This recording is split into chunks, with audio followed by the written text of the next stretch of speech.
My Algernon Blackwood, the classic story of nocturnal tales.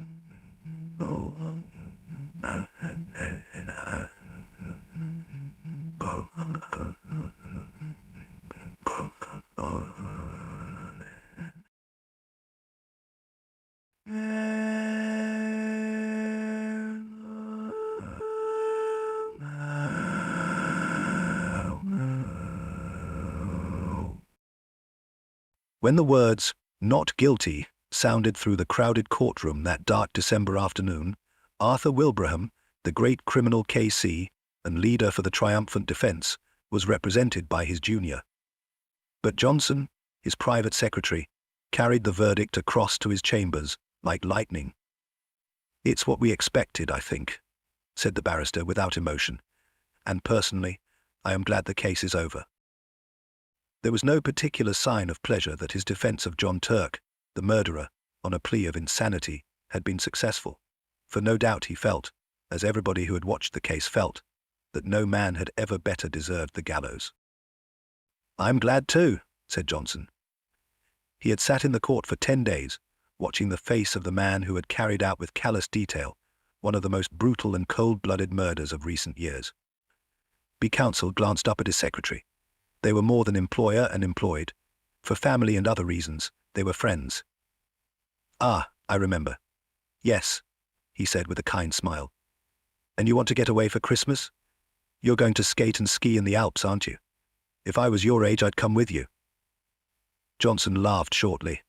He was a young man of 26, with a delicate face like a girl's. "I can catch the morning boat now," he said. "But that's not the reason I'm glad the trial is over. I'm glad it's over because I've seen the last of that man's dreadful face. It positively haunted me. Bat-white skin, with the black hair brushed low over the forehead, is a thing I shall never forget, and the description of the way the dismembered body was crammed and packed with lime into that—" "Don't dwell on it, my dear fellow," interrupted the other, looking at him curiously out of his keen eyes. "Don't think about it. Such pictures have a trick of coming back when one least wants them." He paused a moment. "Now go," he added presently, "and enjoy your holiday. I shall want all your energy for my parliamentary work when you get back, and don't break your neck skiing."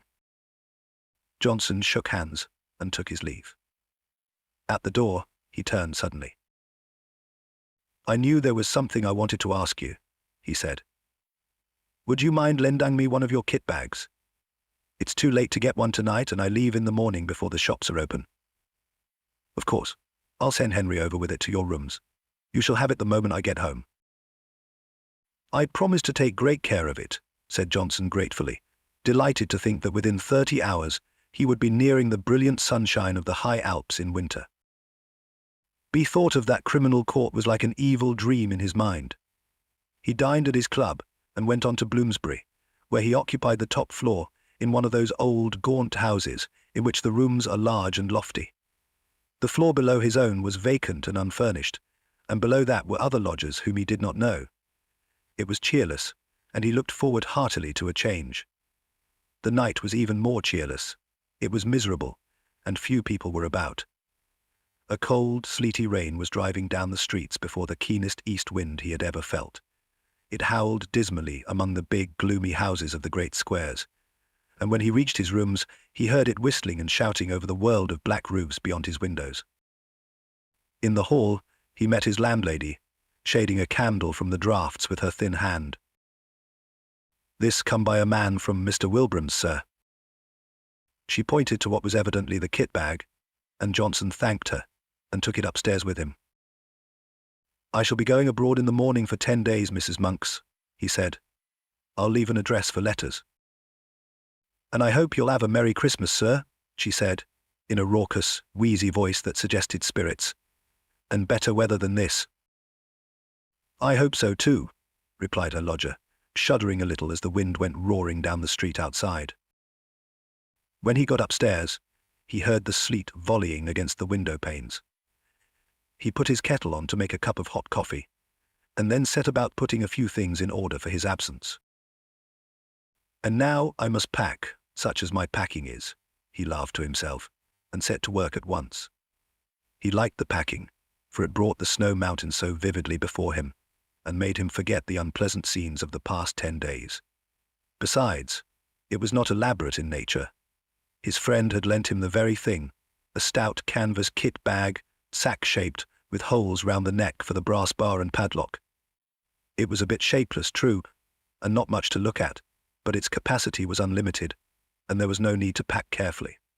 He shoved in his waterproof coat, his fur cap and gloves, his skates and climbing boots, his sweaters, snow boots, and ear caps, and then on the top of these he piled his woolen shirts and underwear, his thick socks, puttees, and knickerbockers. The dress suit came next, in case the hotel people dressed for dinner, and then, thinking of the best way to pack his white shirts, he paused a moment to reflect. That's the worst of these kit bags, he mused vaguely, standing in the center of the sitting room, where he had come to fetch some string. It was after 10 o'clock. A furious gust of wind rattled the windows as though to hurry him up, and he thought with pity of the poor Londoners whose Christmas would be spent in such a climate, whilst he was skimming over snowy slopes in bright sunshine, and dancing in the evening with rosy-checked girls. Ah, that reminded him. He must put in his dancing pumps and evening socks.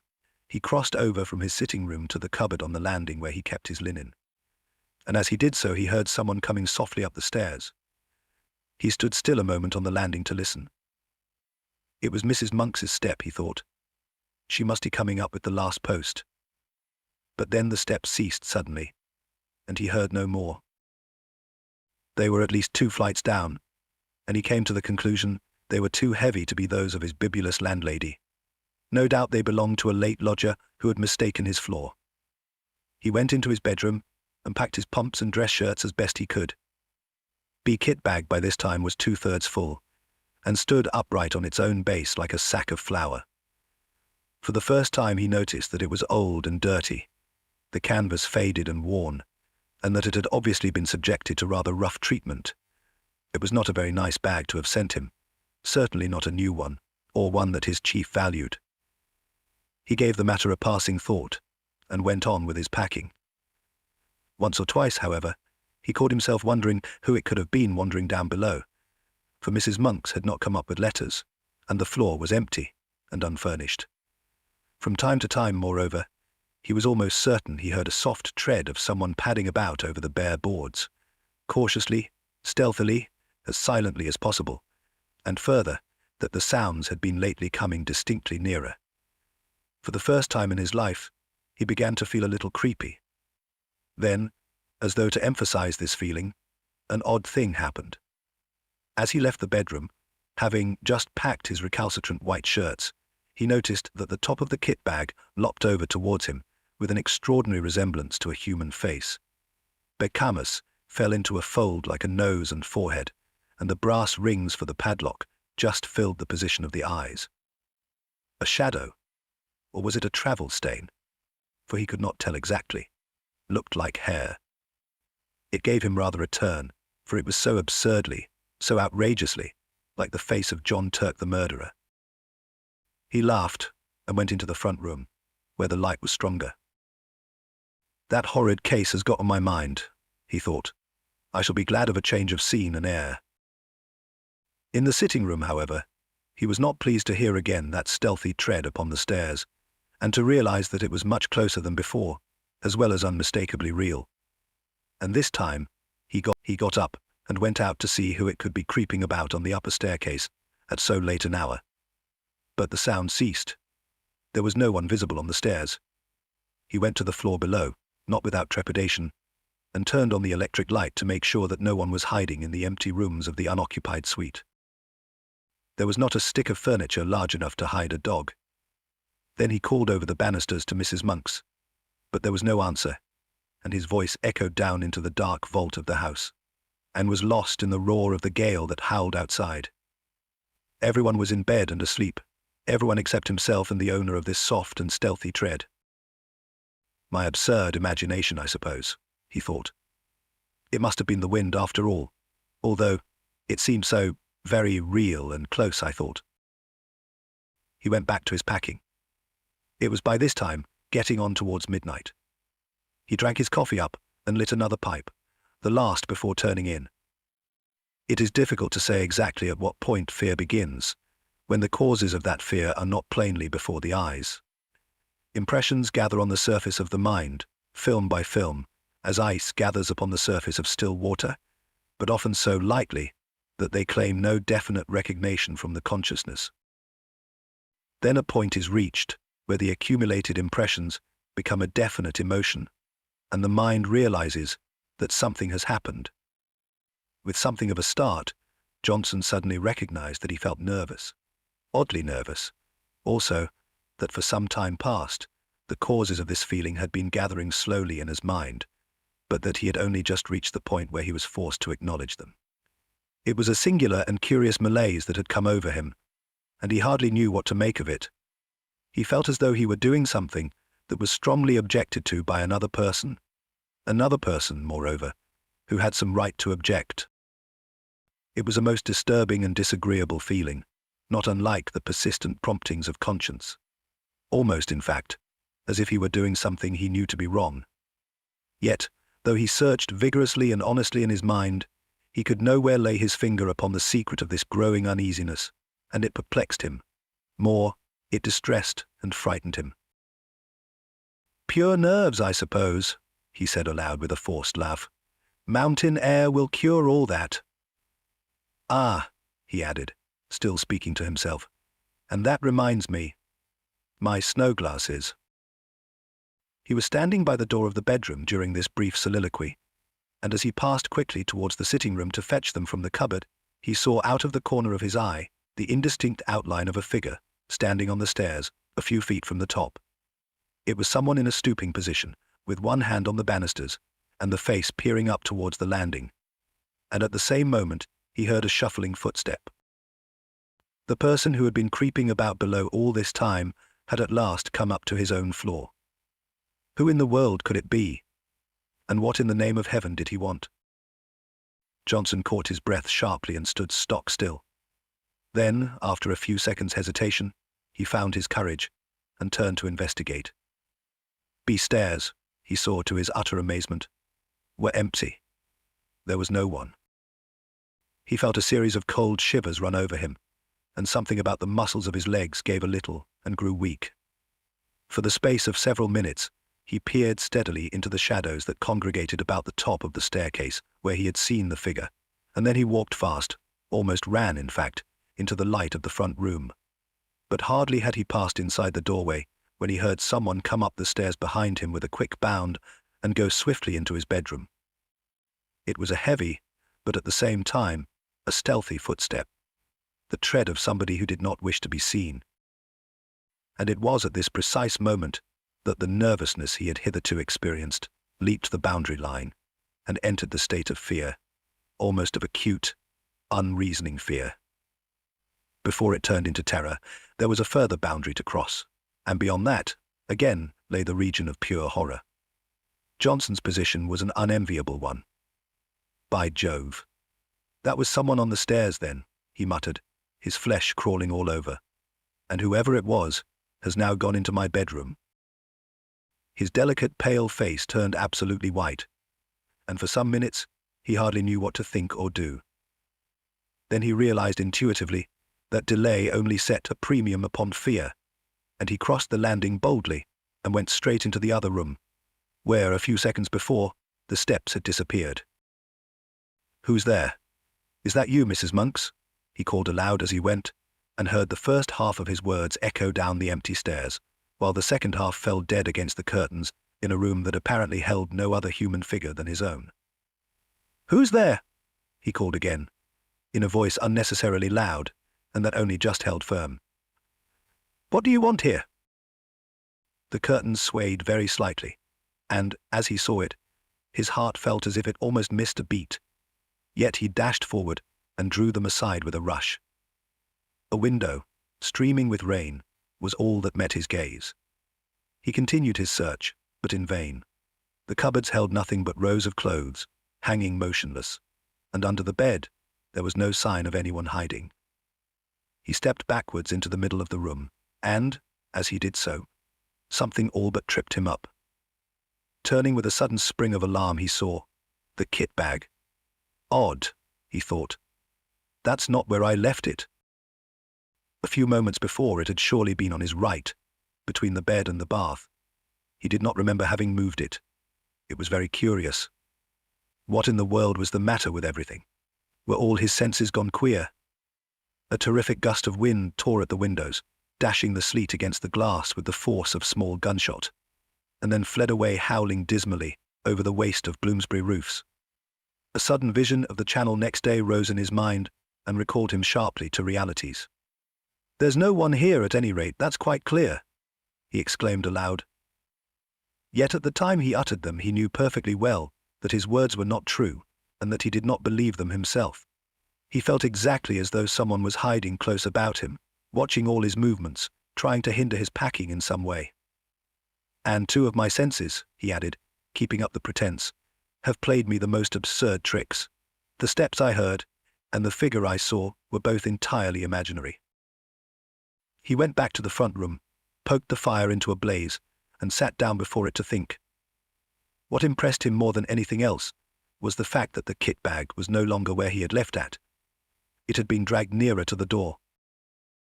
What happened afterwards that night happened, of course, to a man already excited by fear, and was perceived by a man that had not the full and proper control, therefore, of the senses. Outwardly, Johnson remained calm and master of himself to the end, pretending to the very last that everything he witnessed had a natural explanation, or was merely delusions of his tired nerves. But inwardly, in his very heart, he knew all along that someone had been hiding downstairs in the empty suite when he came in, that this person had watched his opportunity and then stealthily made his way up to the bedroom, and that all he saw and heard afterwards, from the moving of the kit bag to the other things this story has to tell, were caused directly by the presence of this invisible person. And it was here, just when he most desired to keep his mind and thoughts controlled, that the vivid pictures received day after day upon the mental plates exposed in the courtroom of the Old Bailey came strongly to light and developed themselves in the dark room of his inner vision. Unpleasant, haunting memories have a way of coming to life again, just when the mind least desires them, in the silent watches of the night, on sleepless pillows, during the lonely hours spent by sick and dying beds. And so now, in the same way, Johnson saw nothing but the dreadful face of John Turk, the murderer, lowering at him from every corner of his mental field of vision. The white skin, the evil eyes, and the fringe of black hair low over the forehead. All the pictures of those 10 days in court crowded back into his mind. Days in court crowded back into his mind, unbidden and very vivid. "This is all rubbish and nerves," he exclaimed at length, springing with sudden energy from his chair. "I shall finish my packing and go to bed. I'm overwrought, overtired. No doubt, at this rate I shall hear steps and things all night." But his face was deadly white all the same. He snatched up his field glasses and walked across to the bedroom, humming a music hall song as he went, a trifle too loud to be natural, and the instant he crossed the threshold and stood within the room, something turned cold about his heart, and he felt that every hair on his head stood up. The kit bag lay close in front of him, several feet nearer to the door than he had left it, and just over its crumpled top, he saw a head and face slowly sinking down out of sight, as though someone were crouching behind it to hide, and at the same moment, a sound like a long-drawn sigh was distinctly audible in the still air about him between the gusts of the storm outside. Johnson had more courage and willpower than the girlish indecision of his face indicated, but at first such a wave of terror came over him that for some seconds he could do nothing but stand and stare. A violent trembling ran down his back and legs, and he was conscious of a foolish, almost a hysterical impulse to scream aloud. That sigh seemed in his very ear, and the air still quivered with it. It was unmistakably a human sigh. "Who's there?" he said at length, finding his voice, but thought he meant to speak with loud decision. The tones came out instead in a faint whisper, for he had partly lost the control of his tongue and lips. He stepped forward, so that he could see all round and over the kit bag. Of course there was nothing there, nothing but the faded carpet and the bulgang canvas sides. He put out his hands and threw open the mouth of the sack where it had fallen over, being only 3 parts full, and then he saw for the first time that round the inside, some 6 inches from the top, there ran a broad smear of dull crimson. It was an old and faded bloodstain. He uttered a scream and drew back his hands as if they had been burnt. At the same moment, the kit bag gave a faint but unmistakable lurch forward towards the door. Johnson collapsed backwards, searching with his hands for the support of something solid, and the door, being further behind him than he realized, received his weight just in time to prevent his falling, and shut to with a resounding bang.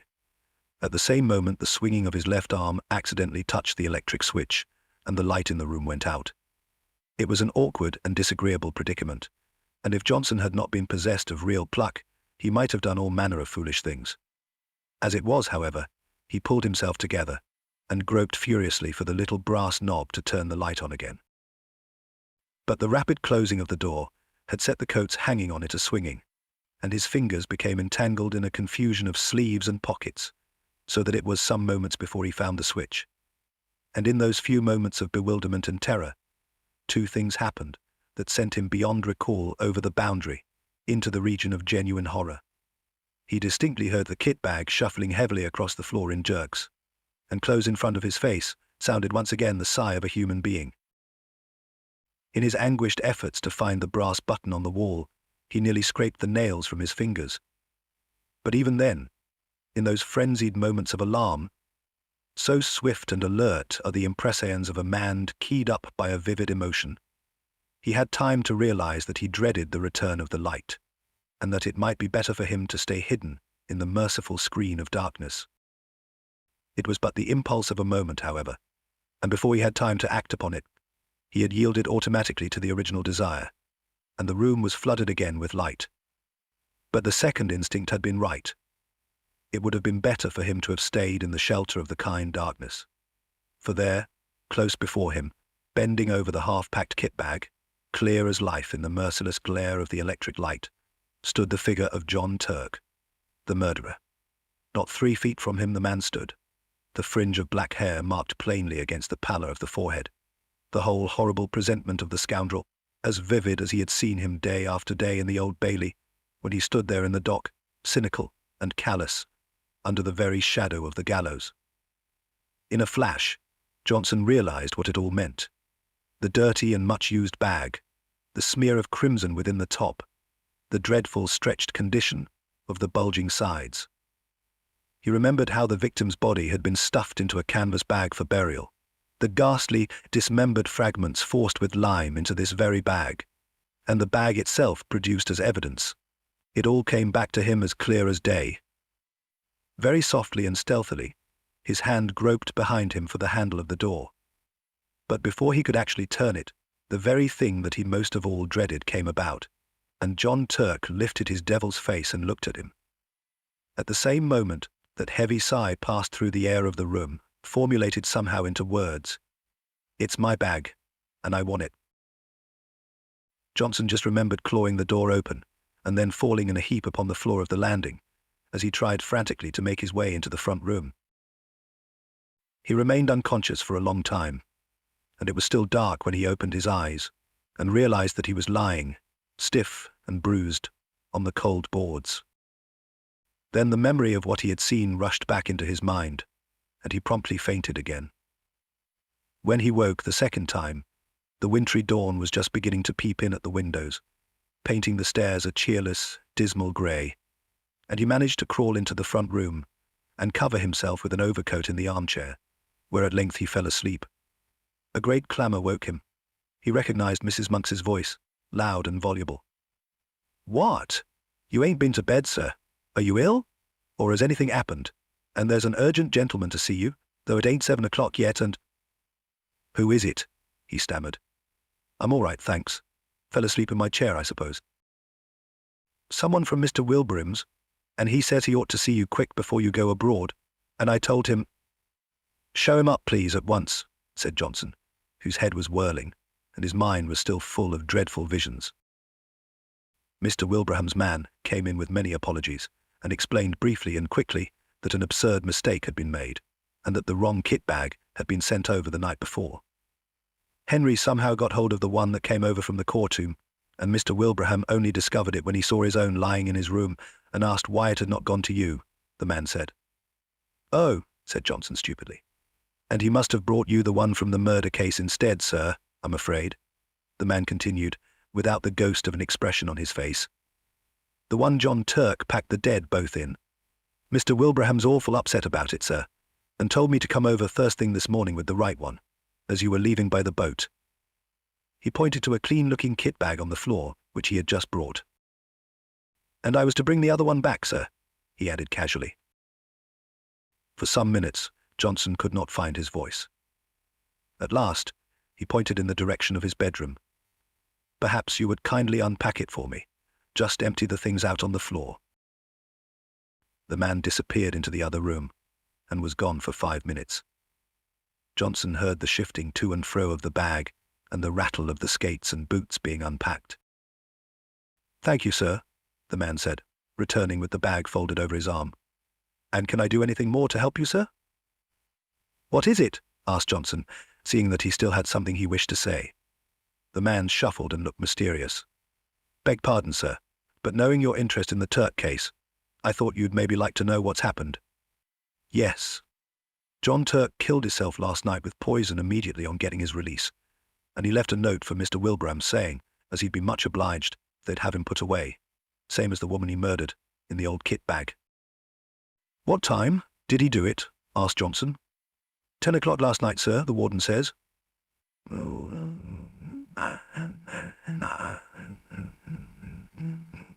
This was The Kid Bag by Algernon Blackwood, a classic story produced by Nocturnal Tales.